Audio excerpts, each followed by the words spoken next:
Hallelujah. God answered Paul with a message, not a miracle. Paul was asking God to do a miracle, but God turns around and gives him a message. But if you really think about it, you'll understand that the message was the miracle. And sometimes we miss the miraculous because we're looking for something spectacular. God gave Paul a word, and that word transformed his life. Don't you know, child of God, that one word from God can change your life forever? And sometimes we're looking for God to step in and change something, but the Lord is trying to teach us something, and we have to have our ears open to receive and hear what God is trying to say to us.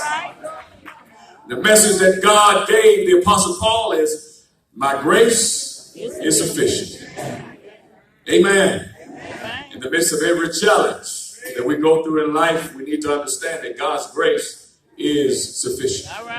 When the Lord said to Paul, my grace is sufficient, we can learn from that statement that grace is sufficient to strengthen us when we are weak. That's right.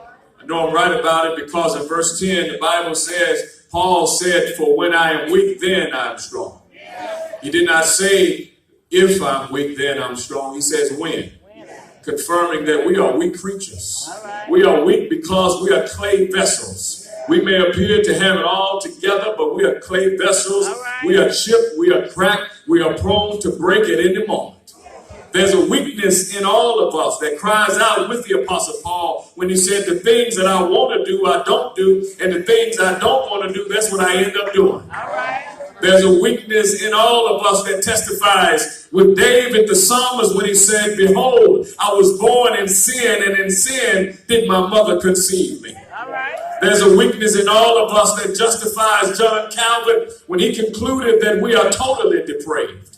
There's a weakness in all of us that testifies and leaves us leaning in on the theology of DMX when he said, y'all gonna make me lose my mind up.